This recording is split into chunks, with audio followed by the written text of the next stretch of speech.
All right, good afternoon, everyone. Thanks for coming out. All right, to this track, we have James Risler, CISSP and CCIE, number 15412. He's a systems engineer and manager of security content development at Cisco Systems. His focus is on security, technology, and training development. And he will be discussing the role of the security analyst and how they can help identify an attack. There will be questions afterwards, so if you want to hold those until the end. All right? Thank you. Thank you very much. All right. Thanks, everybody, for coming. I really appreciate it. What I'm going to try to explain to you is I've been doing this research for about almost 5 years now, talking to a lot of companies, talking to actually people inside of Cisco, and it's amazing how many people I find out there aren't really aware of what this job is and why companies need this person inside their company. And we have a team at Cisco, and so I kind of lump this together. This is an all-inclusive bucket. Security analyst to one company may mean something to another, but you'll see the specifics that I'm trying to get to on the slide. So it's a little bit about me, 20 years of networking security experience. Some of you in here have worked with me on different things, so don't hold that against me. CISSP, 10 years of Cisco security instruction.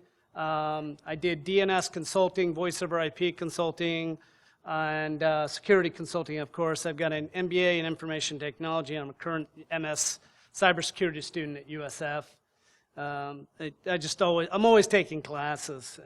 My boss jokes about it. How many classes are you taking this year? What are you taking them in? Yeah, I'm like, yeah. No. So I manage the security content development team. So if any of you are really pissed off about the CCNA and CCNP security, come yell at me. I'm got thick skin, I can take it. So they're my tracks.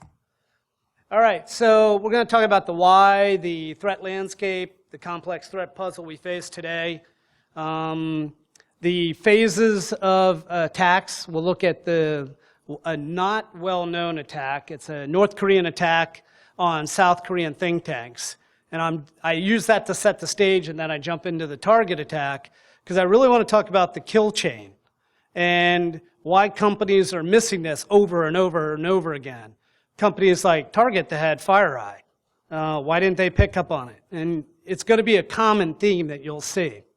We'll talk about the business challenge, because ultimately it all comes down to the fact that we're here because our companies do business, they're trying to make money, they're trying to employ people, and yet somebody out there is actively trying to exploit that and get money out of them or intellectual property. So we'll talk about the security analyst, and then we'll conclude with the Q&A. So do I need to say any more? I mean, this is why we're all here. It's pretty common. And this isn't even the latest one. So if you go to the link, they have the Anthem insurance company on there. Our IDs are being hacked. How many of you in here had your ID or anything? How many of you been here hacked? Yeah. Well, for those who didn't raise your hand, you probably have. You just don't know it.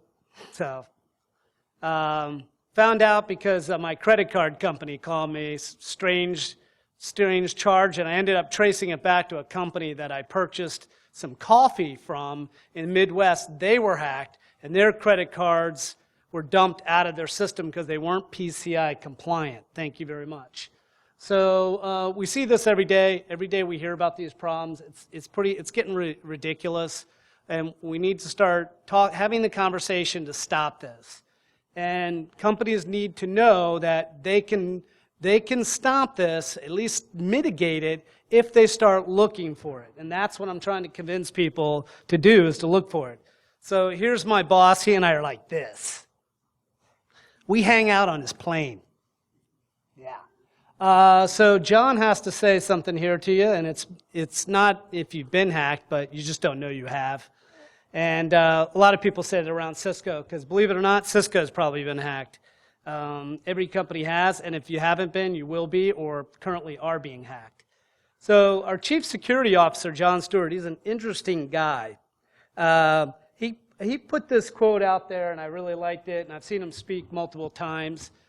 He's a thinker when it comes to about the problem that we face today, and he's a geek too, which I like.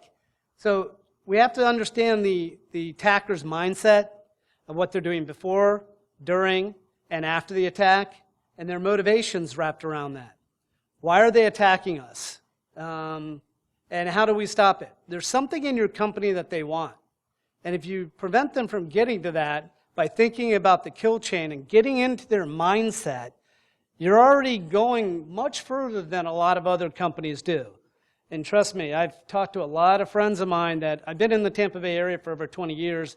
I've done a lot of consulting, traveled around the world. I've seen a lot of companies that are just really messed up. And it just, they don't have the money and they don't want to put the effort into it. So trust me, you're not alone if you think your company's messed up, because I guarantee the person next door to you is just as bad. And you're just probably hoping that they get hacked before you do. Do you think Home Depot thought they were going to get hacked? Probably not. They went, oh, we're protected. Yeah. Same exact hack went after Home Depot that went after Target. So remember back the good old days of Novell networking, before 2000? Then we got worms. Then worms begot spyware and rootkits. Well, what happened next? After 2005, around 2008, a nasty little thing came out called Conficker. And Conficker changed the game. And it changed the game so dynamically, it's what led to 2010 and a little old thing called Stuxnet. And so I'm going to talk about Conficker and why the game changed. What I'm trying to do is set a stage for you that if you think about what happened in 2000 with the email, I love you, and then the spyware, what started happening with that, and then with Conficker, and you start seeing a pattern. No matter how hard you try, they're changing. Hackers today have antivirus software. They have Cisco IDSs, Splunk, running, and they test their attacks out in those environments. So they have replicated your environment probably better than you have, and they are testing their tools out in those environments. So how do you stay one step ahead? And then my favorite is, here we have increased attack surfaces. I saw that picture this morning with the refrigerator on it, and my first thought was, I know somebody's going to shut my refrigerator off, and all my milk and water's going to be all over the place. It's coming. So IoT, Internet of Things, increases the attack vectors. It gives us more ability to attack things. All right. So there's the I love you in the early 2000s, Anna Kournikova. How do we solve that? We solve that with firewalls. Okay, then NIMDA, SQL Slammer, the start of Conficker. And how do we solve those? We did intrusion detection, intrusion prevention. All right, now we got Tedru, Conficker Part 2, or they know as Conficker B if you look it up, which are botnets. And we used reputation filters, email filters, things like that. And now we have directed advanced persistent attacks, Shady Rat, Aurora, Dooku, and Stuxnet. So how many of you are aware of what Stuxnet did? Okay, for those who aren't, Stuxnet was a piece of code designed to look for one thing: Siemens controller chips attached to Pakistani centrifuge devices. Wonder who had those. Only one place in the world had those. That place was air-gapped, but they got them into it. Think about how. Us, people, we're the weak link, people. We are the weak link in this entire chain. And that's what you got to think about. Your employees who come to work every day, log into your network, are your weak link. They are bringing things in, they are clicking on links, they are starting the attacks, and you got to educate them as well as protect yourself from them in some regards. Limit what they have access to. Okay, so Conficker was pretty interesting because it was a zero-day attack. Microsoft found the exploit pretty quickly and patched it. But what do we know about 10% of the machines in the world that are running Microsoft operating system? They can't be patched because they're stolen software. China's just littered with it. So those are great machines to take over, because then you can use those to target your attacks against somebody else. I think the Danish government broke up a 10,000 node botnet network of just devices used to attack people. So, and the next time that a war breaks out, it's not only going to break out with bombs, it's going to break out with attacks like this.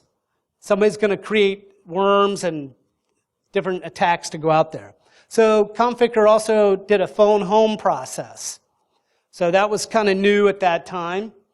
During the phone home process, it generated 250 domain names about every 35 to 60 minutes, somewhere in there. But it was about 8 times a day. And it would use the universal time clock to spin that up. So about 8 guys figured out all those domain names that they would generate each day, and they started calculating ahead and going out and registering those domain names and redirecting them to a bit bucket at Georgia Tech, trying to figure out what kind of machines and track all the machines that were being attacked. So just 8 guys. They weren't hired by the government. They were just doing it because it was of interest to them. Once it installed on the machine, it patched its own the Microsoft bug. It installed itself and then fixed the hole it came in on, so nobody else could come in. So if they looked, the machine would look fine. Then they disabled, reconfigured, turned off other features, blocked and patched, it blocked the antivirus. It would download another antivirus, but it was a bogus antivirus. It turned on RPC attack vectors, then pivoted sideways, looking for other computers to attack with the same issue, so it could get on multiple machines. And then after it did that, when it communicated back out, here's the cool thing. They were using a cryptological support package that was state-of-the-art, that wasn't even fully approved by NIST or anybody yet. So you knew those authors of this attack were not amateurs. They were a well-funded group of professionals that were doing this. All right. When you see attacks today, the common underlying attacks fall into pretty much 3 areas. A lot of people will debate me on that. This whole thing is debatable. But social engineering. Most attacks, like the target attack, started with social engineering. Phishing. And now they're not just doing the standard spam. Now they're doing a new form of spam. Snowshoe spam. Remember what snowshoes are? They're really long, so you can walk on snow and distribute your weight. That's snowshoe spam. So they send one email from 1,000 machines instead of 1,000 emails from one machine. So now it's hard for software like Cisco's ESA or somebody else's product to filter on those type of spam messages coming in. So they're raising their game. Every time we turn something off, they turn around and come up with a new strategy. Technical exploits, they're looking for machines that aren't patched, that even vendors say, hey, we've got a bug here, and then they look to exploit that. And finally, the zero-day attacks are kind of hard. It means that they have to work really hard to find those, and it's a lot easier for them to do the first 2 than go after the 0-day, because the 0-day is extremely hard, but I know it scares a lot of people. Okay, so let's look at the Kaminsky attack here. So who doesn't want Korea and Peninsula to unify? North and South, tear down that wall, shake hands. I know West Virginia and Virginia are still at war. Nobody? All right. Maybe it's late in the afternoon. Your lunches are still sitting with you. I'll chalk that one up. So South Korea has been, 4 think tanks in South Korea have been spending millions and millions of dollars every year to unify and try to put a lot of pressure on the North to unify the peninsula. And one of the major companies that wants this to happen is Hyundai Merchant Marine. So North Korea said, we need to find out what they're doing and counteract everything they're doing. So if they're spending their money here, we spend our money here to counteract what they're doing. So they went after Hyundai Merchant Marine by basically doing a public search. They found everybody in the company, the hierarchy of the entire company, all the people in the company, probably phone called them up, asked them names, and then built that whole hierarchy and then started their targeted phishing attack. So let's say I know him. I might know him. And they send me, and we work with the same company, sent an email to him. It looks like it comes from me, hoping that he'll click on the link. And they just tried all those combinations until they were in. Only took one machine, then they installed their Trojan dropper on there. Installed some DLL software. Got keystroker, directory listing, remote control execution, and remote control access on the machine. All installed the machine, then turned off the firewall and installed their applications. Then disabled their antivirus. So those should have been logs generated off that machine. Or the user should have seen, hey, why's my firewall turned off? But here's what was interesting. Instead of just FTPing the data out of the network, because every time that person on that machine brought up a Word doc, and I know they weren't using Word, they were using something else, what the machine attack would do was it would take that document and copy it into another directory, and then it would encrypt it through RC4, and then at night it would email it out to a Bulgarian web server, email server. Why Bulgarian? Because if they went right to North Korea, it would be picked up pretty quick. But they should have picked it up. Think about the attack chain. Was anybody at Hyundai Merchant Marine doing work with people in Bulgaria? Why would they be emailing out? Why was this happening late at night? And why was the payload so large? Somebody should have been seeing that. Actually, they did pick it up within about 45 days. So that's relatively fast, because today what I hear is most attacks aren't found for 9 months. So people are in your network for over 9 months before you figure out you're being attacked. So now let's take the target attack case. If you look for the 11 phases of the target attack, this company called Arigato or something like that did a really nice write-up. This is what you should be doing if you're a security professional. You should be reading these cases and then mentally putting yourself in the position, say, let's pretend this is our company. This is my company that's just been hacked or is a target. How can they come at my company that I work for and get paid a paycheck and execute this kind of stuff? If I was going to attack my company, where would I go? What are the assets? And you have to start thinking like that. When you start thinking like that, you're now taking a positive approach to a big problem. But there's a lot, trust me, there's a lot of people out there, when I ask them about security, I have meetings with people, I'm like, what are you doing today for your security? Are you looking at your logs? Well, we're collecting our logs. Are you looking at your logs? Well, we're collecting our logs. No. Question is there anybody who's actively looking through the logs? No. So number one, we heard earlier that they phished the HVAC company. Once they were in the HVAC company, with those stolen credentials that they got, they found that they had a link to a target SQL server and ticketing server. So then they attacked those. Now, Target probably didn't patch those. Why? Because they probably weren't on the internet. Might have been a VPN tunnel. Remember, now your partner, now you're thinking, I see some people's eyes going, whoa. My partner companies are now becoming part of my problem. Yeah, they're helping me.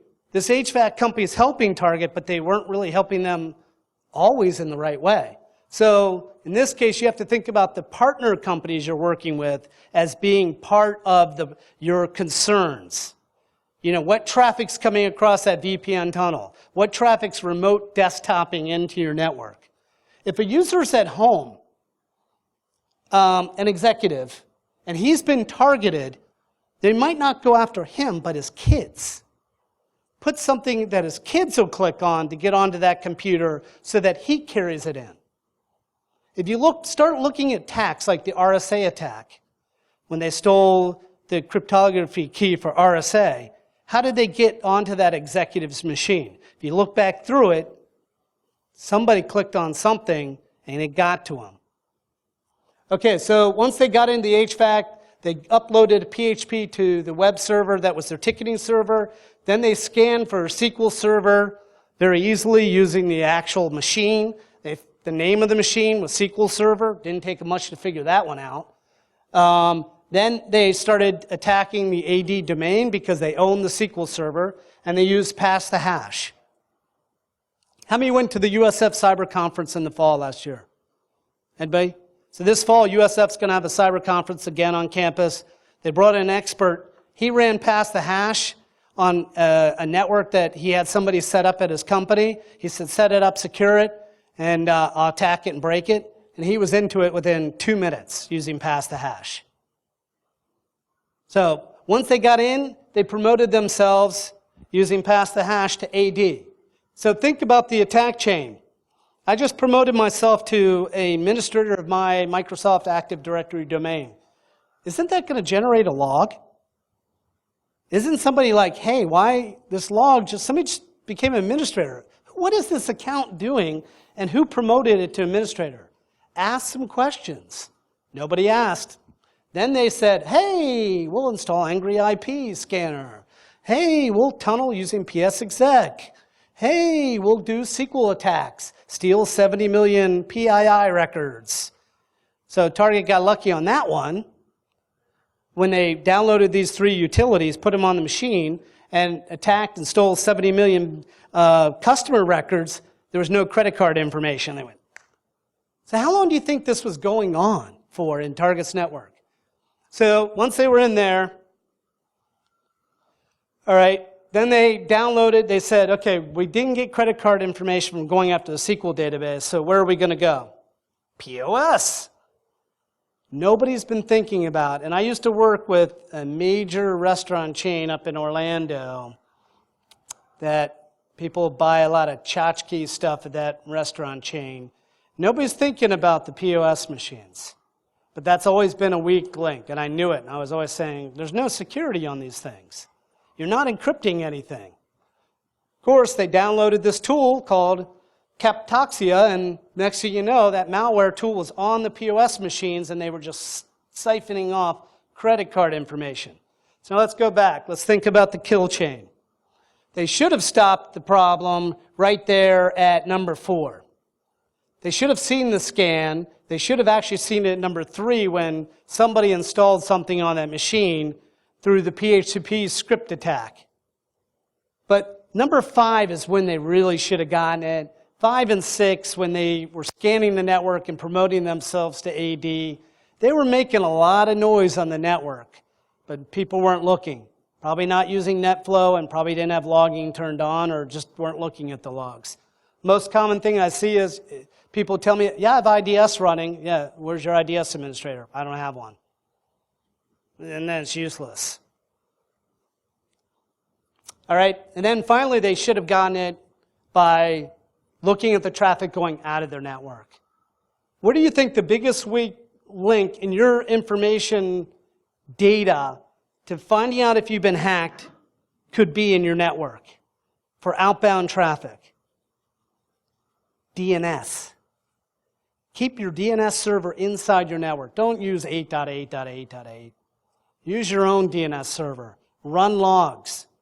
Because if you see traffic going out of your network to North Korea, looking up North Korean IP addresses, I think they only have 1,000. Are they still turned on? Anybody know? Then you know that you have some traffic you have to go back and investigate. Get forensic on. So why are we here? This is really a business problem. It's really a business problem because these hackers want to steal your information to sell, or they want to steal your money. They want to or knock you out of business because you're in the way. So we have industrialization of hackers today. Remember when, who are those guys that hung out in New York and squatted on Wall Street? What are they called? Occupy, yeah. Remember Occupy started squatting and then people started trying to stop them, and then Anonymous came out and started hacking all those people. And then Occupy pissed off Anonymous, and Anonymous said, whoo, we're going to hack you back. So sometimes your friend, like Anonymous, who's helping you out, may turn on you. So those are some of the things that we have going on today. You think North Korea is not working with the Iranians on hacking? I'm sure that they are in some areas. I'm sure that the Iranians also hacking them and other people, including us. Evolving borders, BYOD. How many heard your executives say in your company or people say, we're doing BYOD? Yeah. Exactly. That means now you have more attack vectors, because what are people doing? They're bringing in their phones. Raise your phone up. They're bringing in these to their network. These IP phones are now an attack vector. It's now a point where somebody can use to jump into your network and exploit. And that's what we're really here about to talk about. And then some of us are dealing with the rapid compliance SOX, HIPAA, PCI, ISO. So the problem is it's not if you're going to be targeted. Sorry to use the word target again for those who like target. But not if, but when you'll be hacked, because you will be hacked. It's just how fast can you identify it and mitigate it. And you don't think, I guarantee they're trying to hack Cisco. I mean, our network's like the wild, wild west inside our network. But that's why we have teams of people, which you'll see what I'm talking about. So business breaches will happen. So Cisco did a study last year. They went into 30 companies, got them to sign off and said, can we look at your networks for hacks? Out of those 30 companies, every one of them had a hack running through their network. They were 30 for 30. The CIO, they were big companies too. The CIOs were not happy.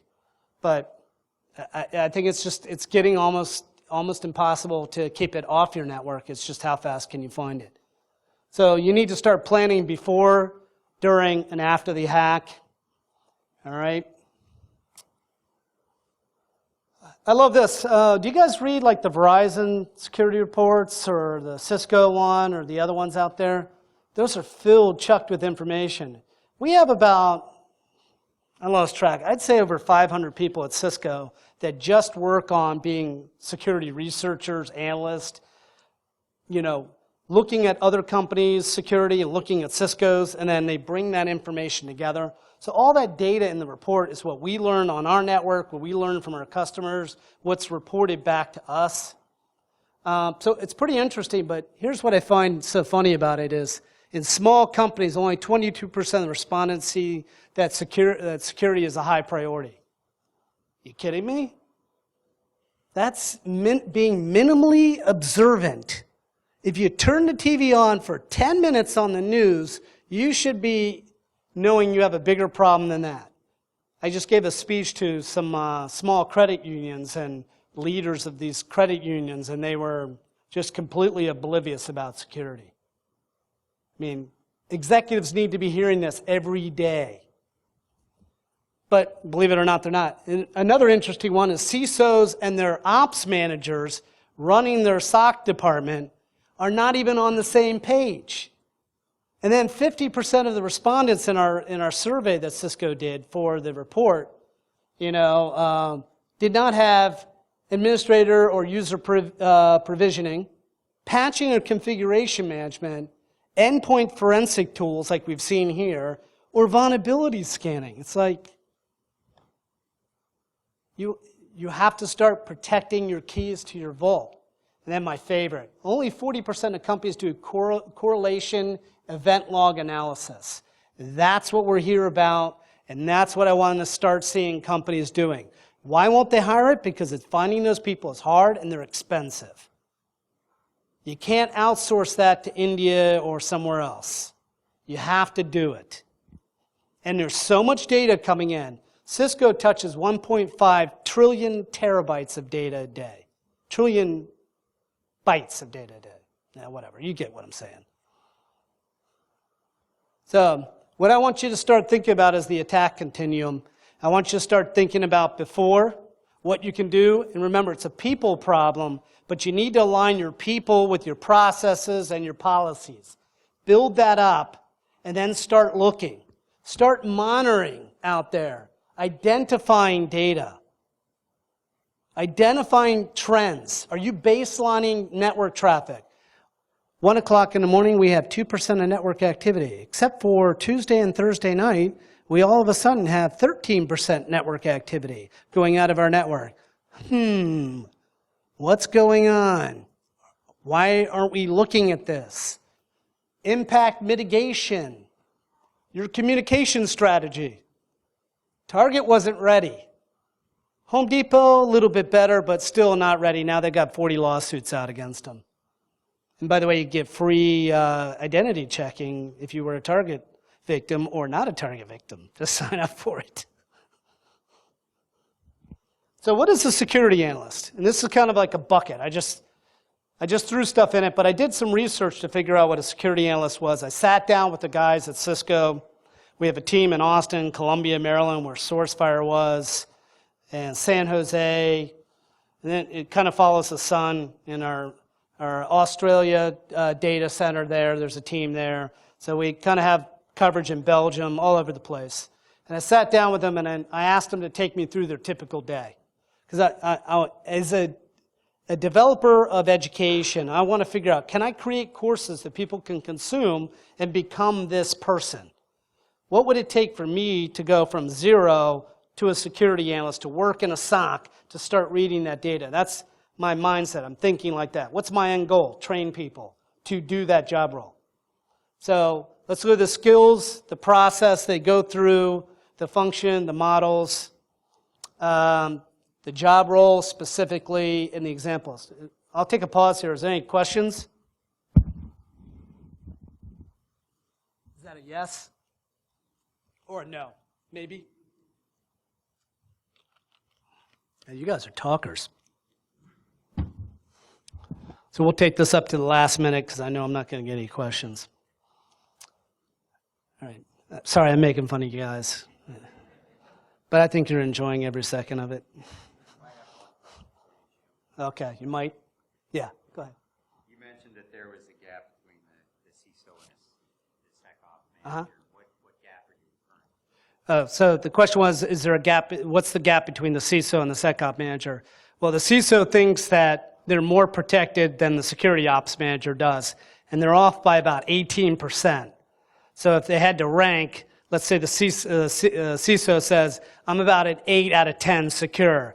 And the SecOps manager says, no, we're really down at a 5. So the day-to-day guy sees the blood and the attacks coming in. He knows the reality. The CSOP manager isn't getting the reality. Probably because he's too busy playing up at the politics level of trying to get money and stuff like that. Good question. All right, so this is the team at Cisco. And I got a couple of slides on this. So we have a bunch of analysts at Cisco. You come in, you have just a basic CCNA. They mentor you in to this job. They teach you the tools. A lot of them are shareware tools, free tools that you can get off the internet. They teach you how to take Wireshark PCAP and really drill down on packets. I've had them send me a bunch of PCAPs, and they send it to me and they say, find the attack. So I'm like going through the PCAP, and finally I give up, and they go to this line in the PCAP file. I'm like, yeah, I see it. I can't see anything in there. He goes, take a look at this line of code. Oh, yeah, okay. Is it this? He goes, well, you're close. It's new. It's this. So that's what they teach the analysts to do. The investigators are the guys who rise up through that rank, and they're sent off to basically, when an analyst sees something that comes through, he goes, never seen this before. I'm concerned. This might be an attack. He pushes it over to the investigator. If the investigator finds it is an attack, but may need more research, he'll kick it up to the intel and research guys, and they'll go out there and document it. And then they put it out on our Cisco website. If you go to cisco.com/go, SIO, that's where they dump all the data out too that they find. So every time they find a hack, they put it out there because they want to educate you guys. So it's a great place to read.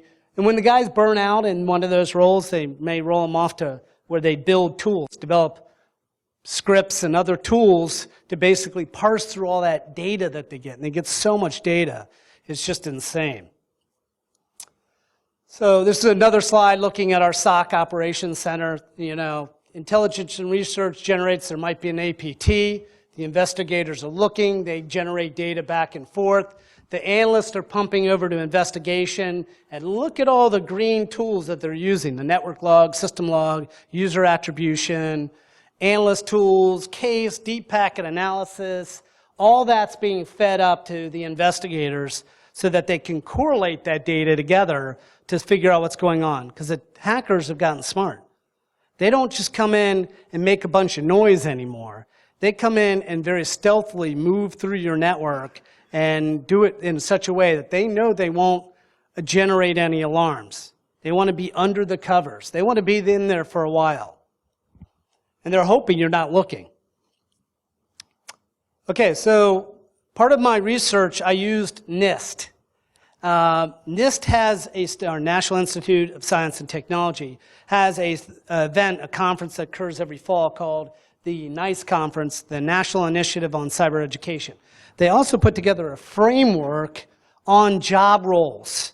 So if you're trying to hire for your company, I put this in here, go to nist.gov/NICE, and you can download this framework, and it'll literally tell you different job roles that people could be doing inside your company. An investigator, what he does. A forensic analyst, what he does. And then you can literally go to your boss and say, we need somebody doing this role right here. This is what their job task is. Makes it easier for your HR department because they struggle anyways. So the whole idea with this NICE framework was to help students have a clear understanding of potential jobs. They found that when they did the survey in the government that this department right here and that department right there had the guy doing the same exact job but 2 different titles. So they wanted to standardize that. So they're trying to help us. Help policymakers promote job growth and assist employees with skill development, employers with skill development. So there's 4 things that a security analyst has to do and deal with to find on his network right now. And bloody, this is changing. So I could be like 5 minutes late because there could be already another one ready to add to this list. Advanced persistent threats. They have to detect them on the network. So it's a constant battle. And you're not Clouseau, okay? So you need to be a little bit smarter than that. And Cato's out there ready to attack you. I just dated myself. Did anybody get that reference? Okay, good, good. All right, so uncovering reconnaissance. A lot of what you get is people knocking at your front door, running NetScan and different scans, looking to see what you have open on your web servers. How is malware spreading across your network? Are you looking for that? All right, and finally, do you have command and control activity going out of your network? One of the ways you can find out is go to your DNS logs. See where people are going to. Look for things that look unusual in your DNS logs. Here's the problem. You can have the greatest perimeter in the world. You have the best locks on your front door, a firewall. I don't care if it's Juniper, Palo Alto, whoever. You can have IPS, network antivirus, web security, email security. You can go out and buy these things. They're just not the whoopee that's going to keep you safe at night. All right? They're coming in because people are bringing them in. They're salting the parking lot with USB sticks. They just take them, throw them in the parking lot. Somebody picks up, hey, a free USB stick. I think I'll plug it in at work. They do that. I swear they do that. I've heard more stories, I've forgotten half of them, but I have CRS anyway, so. But BYOD, people are bringing it into their network. So, the problem we're faced, key challenges, it's complex threat and visibility. You've been breached, pretend you've been breached. Say, I've been breached, I gotta go find it. Who, where, and how did they breach you? Very difficult to find. The context is critical. You have to start stitching together their traffic patterns, stitching together what they're attacking in your network. It might not just be your firewall log. Firewall logs actually aren't that good. We don't use firewall logs at Cisco. Too much data. We use snort logs, we use email logs, we use DNS, and then we do a lot with NetFlow. A lot with NetFlow. NetFlow stitches together traffic patterns so that you can see this IP called this IP. Then for a while there, we have tools now, but for a while there we did a lot of manually assembly. We took those logs and we started correlating events around times in different areas. Remember, what are they going after? They're going after your assets. All right, so here's an example of a complex threat visibility. Imagine where you have thousands of bits and streams of traffic, active flows. Let's say you have 23,000 active flows streaming past your screen every second. And buried in there, you have one person who's FTPing out of the network to Uzbekistan. Who are we doing business with in Uzbekistan? Probably nobody. That's something you've got to investigate. But does your policy in your company tell the people they need to investigate that? Does your policy and processes flag that? Probably not. That's what needs to be happening. You need to be flagging that stuff and having it percolate up so where an investigator can go look at it and figure out what it was all about. And then put some context around it. Here we see Pat Smith. God, she's such a pain. That Pat Smith, there's one at Cisco too. She's on a Dell computer. She's in R&D. Her machine has poor reputation because it doesn't get patched, and it's been sending data out of the network. Here's an example of a well-known tool. I'm not going to say who it is, but the company begins with an L. We're looking at NetFlow traffic right here. It's an SIEM tool that basically allows you to stitch together network conversations. Not one tool, not one firewall, not one IDS is going to be your panacea. If your boss tells you that, just start laughing at him and walk out. He'll enjoy it, or she will. All right? So here we see a worm is propagating your network. Why? Because it's taking advantage of a well-known Microsoft port that probably shouldn't be having traffic like that occur. Somebody had to key that policy in, so it would look for it. That's the job of a security analyst. All right, so 4 areas I want a security analyst to focus on. Monitoring the traffic, the network load, and the log files. Doing data analysis of those. Follow up event and alarm tuning. Going into your IPS saying, yes, I care about this signature, no, I don't. Going into your SQL server that's got all your company financial data into it, tuning that log file or getting somebody to tune it for you, and then doing incident response, following that whole pattern around and around. I know it's a boring job, but somebody's got to be doing it. If I was a well-known, popular company like Walmart today, I'd be looking at my POS machines. I'd be looking at the target attack case and seeing if it could be replicated inside my network. And then where would I need to look? So start reading about those cases, set up a Google alert to send you that information and read about it, and then pretend it's happening to you and how you go find it. And then you got to arm your security investigators. First off, they have to have a good background. They're like jack of all trades, master of none. They got to have networking knowledge. They have to have device configuration knowledge. They have to understand about SQL databases. They have to understand about security. But then they have to understand about data management. I knew a law firm that was attacked up in Lakeland.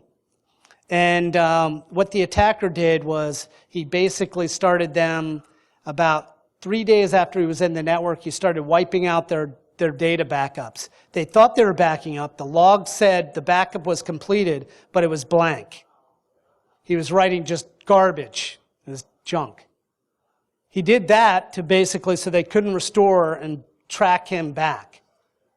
Then after a while, he got bored with it and he just blew the servers all away. That law firm came this close to going out of business. They're lucky. They probably could have been sued. So let's look at a security investigation process. So you already have the 1 done. Now you got to focus on the 2. You got to take all your components, feed them together to detect, collect, analyze, and then mitigate. Not an easy job. All right? You already have the box up in the upper my left-hand corner, prevent, or now my right-hand corner. You already have that stuff. Your bosses have gone out and you've bought that stuff. The question is, are you collecting the right NetFlow and proxy log and event logs? And are you looking at that with an analyzer and correlating any data after it And are you trying to detect anything? If your IDS fires off, are you going elsewhere to look to validate the IDS was really wrong, or are you just looking at the signature going, oh, I know, that's Becky's machine, or something like that? This is where the analyst needs to be playing right there in the orange box, and then telling people to mitigate it. You can mitigate it by IP black holing that traffic. DNS poisoning is something new they're doing today. You basically go in your DNS and you redirect that DNS traffic to a Bitbucket. Or you do advanced ACLs, or a combination of all three. But people aren't doing the analyze enough. Nobody's looking. That's why people keep getting burned. And I've showed you 2 cases. I guarantee if I go through more, I'll find more out there. Okay, so the conclusion is, it's a nasty world, a wild, wild west. Like the one guy's showed the picture of the guy, I don't know what the actor's name is, but he was in that Space Cowboy show in previous presentation. So the threat landscape is rapidly changing. Business leaders must drive security. It comes from the executives on down. If they're not serious about it, the company's not serious. I usually find that the problem starts at the top and works its way down. You need business challenges, you need tools, processes, and people in combination to solve this. And the security analyst has a diverse skill set and a complex problem to solve. There's not one right answer, but you need to start trying to focus on it. So, I hope that helps. All right, questions? Chirps? Beeps? Nothing? Yeah.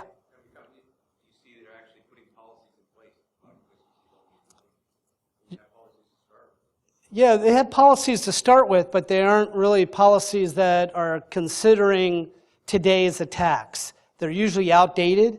Policies take a while to get. What's the problem in most companies? Politics. Somebody writes a policy, somebody in another department doesn't like it. Then that policy gets debated for 10 weeks, finally it gets implemented 4 months later, it's out of date. Or we have a policy, but we've gone and done a business partnership with this new company because the executive saw it as a good idea. That just made that policy null and void because now we're even violating our own policy. So nobody's maintaining those and driving those and making sure they don't have to have everything, all the I's and T's dotted and crossed, whatever.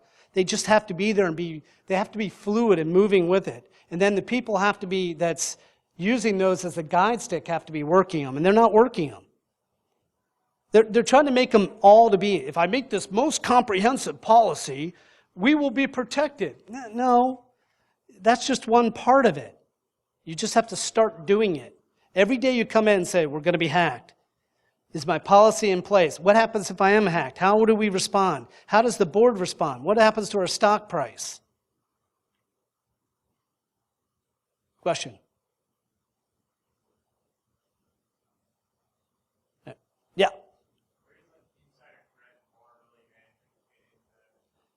Insider threat used to be a high issue, and insider vulnerability, people bringing things in, that's always going to be one of your problems. You have to keep that up there. But we've seen a drop-off in that most attacks now are coming from outside, but the insider is somehow enabling them inadvertently. So they can't be totally blamed like they're a pissed off employee and so they're causing it. But that's always going to happen. So you always have to consider that. You also have policies. But what's happened was people who were insiders doing those started getting thrown in jail, and that started really dropping that off. I heard a well-known story of a guy who basically had a SQL script running that would delete all the data, and if he didn't come into work every day, the SQL script would run, so he came into work and he would delay it till the next day because he knew he was going to get fired. Well, he did get fired, it blew away the server, and then he got thrown in jail, and he's still in jail today.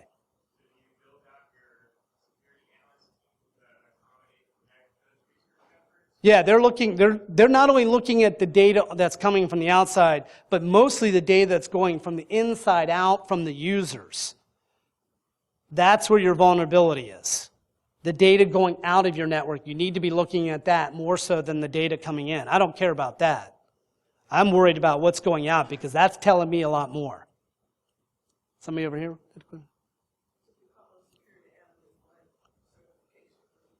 That's the problem I've been trying to solve at Cisco. Create like the end to be all end certification. There really isn't. What I would say to be successful in this area is to take a look at my previous slide. Get really good, get some basic networking experience. Microsoft, Novell, Cisco, whatever. Certified ethical hacker, take a look at that. Get a broad range. CISSP is very good for overarching, but for day-to-day dealing with this, a lot of that stuff on that exam, I wouldn't even pertain to this. So there's not really just one thing out there. That's the problem. I'm trying to create it. I'm trying to create like a cyber range where people come and sit down and I attack you and teach you how to start reading the logs, but not really getting a lot of love inside of Cisco to do that. And expensive and they don't see the ROI on it. So, but good question. It's a big issue out there. Who else besides certified? SANS has some good courses, but theirs are really expensive. What's the GHCI? GICH? Yeah. That's a really good one to start off, but you got to have a good solid fundamentals of networking because that course will eat you up. They have a new one called Security Operations Continuous Monitoring. Yeah? Very, very good. It's all about this. Security Operation Continuous Monitoring from SANS. So I'll go take a look at that. Thanks. I just learned something. Anybody else? Nope. All right. Thank you very much. I'm up here if you need to come get my card or want to chat with me later. I appreciate it. Have a nice day.